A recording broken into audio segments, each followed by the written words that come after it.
Welcome back to my channel. তো সবাই আশা করি ভালো আছো, আমরাও ভালো আছি। শীতে অনেক অনেক প্রবলেম হয়ে যায় কাজ কাজ করতে।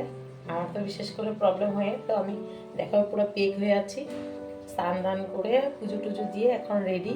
আমি একটা রেসিপি শেয়ার করবো তোমাদের সাথে, একটা স্পাইসি মাছের রেসিপি, মানে কাতলা মাছ দিয়ে টমেটো মটরশুঁটি দিয়ে।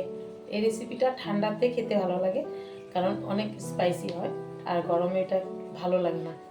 তো চলো তোমাদের সাথে আজকে রেসিপিটা শেয়ার করব। আর যারা নতুন ভিউয়ার্স আমার চ্যানেলে, তো আমার চ্যানেলটাকে সাবস্ক্রাইব করে দিও প্লিজ।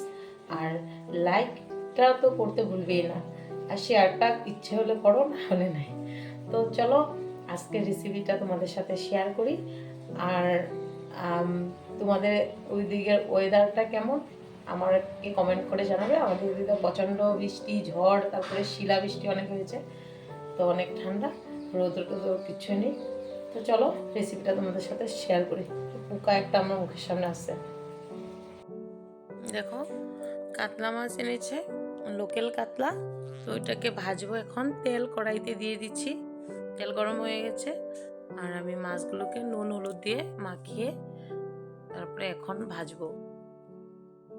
দেখো মাছগুলো লাল লাল করে ভাজা হয়ে গেল। এখন আমি কি কি দিয়ে রান্না করব ওটা তোমাদেরকে দেখাচ্ছি। দেখো টমেটো কুচি নিয়েছি, পেঁয়াজ কুচি, রসুন আর লঙ্কা। রসুন এতগুলো দিব না, মাত্র 3 কোষ রসুন দিব। আর মটরশুঁটি ছুলে নিয়েছি দিয়ে। তো পেঁয়াজটা একটুখানি রাখবো, আর ওগুলোকে আমি এই যে আমার হ্যান্ড মেশিনটা দিয়ে ভালো করে পেস্ট করে নেব। এটাতে যদি মশলা করো সবজি অনেক খেতে টেস্টি হয়। তো কড়াইতে যেগুলো মাছ ভাজার তেল আছে ওইখানে দিয়ে দিচ্ছি শুকনো লঙ্কা, আর দিয়ে দেবো গোটা গরম মশলা, এলাচ আর দারচিনি, লবঙ্গ। দেখো ফোড়ন দেওয়া হয়ে গেছে। আমি যে গরম মশলাটা বলছি যে এটাও দিয়ে দিচ্ছি। এখন এখানে পেঁয়াজ কুচি একটু দিয়ে দিব। পেঁয়াজটাকে ভালো করে ভেজে নেব, ব্রাউন কালার হওয়া পর্যন্ত পেস্টটাকে ভাজবো। তারপরে আমি পেস্ট করে রাখা মশলাগুলো দিয়ে দেবো একসাথে। তো পেঁয়াজটা আমার ভাজা ভাজা হয়ে গেছে, এখন আমি মশলাটা দিয়ে দিচ্ছি। দেখো মশলাটাকেও ভালো করে কষিয়ে নিব, একটু নুন আর একটু হলদি দিয়ে কষিয়ে নিব। তারপরে দিব যেতটুকু লাগে নুন হলদি, এখন দিব না, এখন একটুখানি দিব খালি পেঁয়াজটা ভাজার জন্য। তো আমি কোনো গুঁড়ো মশলা অ্যাড করবো না এখন। পরে একটু জিরার গুঁড়া দিয়ে দিব।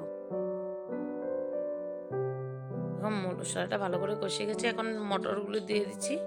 এখন ওগুলোকে একটু ভাজবো, ভেজে হালকাভাবে ভেজে আমি এখানে টমেটো কুচিটা দিয়ে দেবো। আর কথা বলতে একটু প্রবলেম হচ্ছে, আমি হোমিও ট্রিটমেন্ট করছি গলার জন্য। আমার ফ্রেঞ্জাইটিস সবাইকে বলেছিলাম গেল বছরও। তো এখন আমি হোমিও ট্রিটমেন্ট করছি, ভালোই ছিলাম, কিন্তু মাথায় যখন শ্যাম্পু করি ওই দিন একটু প্রবলেম হয়। তো দেখো টমেটো কুচিগুলো দিয়ে দিলাম, এখন হালকা লবণ, হলদি গুঁড়ো সব দিয়ে দিব এক এক করে। এটাকে আগে একটু সাঁতলে নিব। হালকা জিরার গুঁড়া দিয়েছি। তো টমেটোটা এখন লোকাল টমেটো, তার জন্য বয়েল হয়ে যায়। আর এখানে একটু চিনি দিয়ে দেবো, হলদি গুঁড়া দিয়ে দেবো, আর নুন দিয়ে দেবো। আর অন্য কোনো মশলা দেবো না, কারণ এটাতে আমি কাঁচা লঙ্কা অনেক দিয়েছি, অনেক ঝাল হয়েছে খেতে। আমি ভয়েস পরে করেছি, আর অনেক টেস্ট লাগে জানো। আরিয়ানও খেতে পারে এটা, কিন্তু ঝালটা একটু হয়েছে, তাও খেয়েছে আরিয়ান ঝাল খেতে পারে। আরিয়ানের পাপাও এই রেসিপিটা অনেক ভালোবাসে। আমি ক্যাম্পে আগে বানাতাম কোকরাঝার থাকতে। আমার এই রেসিপি অনেকেই ভালোবাসতো, বলতো কি অনেক টেস্টি হয় এই রেসিপিটা।